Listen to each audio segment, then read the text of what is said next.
bayang magiliw, talas ng silanganan. Sudipin mo'y buhay, lupang hinirang, duyan ng magiting, sa manlulupig. Di ka pasisiin sa dagat at bundok, sa siway at sa langit mong bugaw. May dilagang tula at awit sa paglayang minamahal. Ang kislap ng watawat mo'y tagumpay na nagniningning. Ang bituin at araw niya kailan pa may di magdidilim. Lupa ng araw ng walhati pagsinta, walay langit sa piling mo. Aming ligaya dapat may mga api ang mamatay ng dahil sa'yo. The time now is 0200 UTC. Please stand by for our broadcast in English. This is the English service of Radio Pilipinas of the Philippine Broadcasting Service. We are reaching you at 15.640 megahertz, 17.700 megahertz, and at 17.820 megahertz. From Manila, Philippines, this is Radio Pilipinas, the voice of Conectado pa.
President Benigno Noynoy Aquino III, this is Secretary Sani Coloma of the Presidential Communications Operations Office, extending my warmest greetings to all the listeners of Radio Pilipinas. We salute our modern-day heroes, the overseas Filipino workers. We are proud of our countrymen who, by dint of their native talent, industry, and creativity, have made Filipino a byword for excellence and professionalism in all parts of the world where they work and live. We also greet our friends from all nations of the world and thank them for their continuing interest in the Filipinos and on the Philippines. We value your solidarity and friendship. We hope you can find time to visit our beautiful country and experience the warm hospitality of our people. As we say to all our friends, it's more fun in the Philippines. To all the listeners of Radio Pilipinas, we wish you all the best.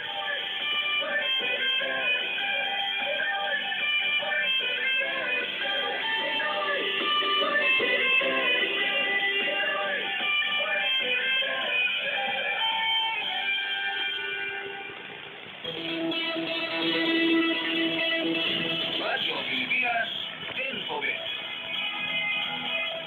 Today, Radio Pilipinas features Ramon Magsaysay.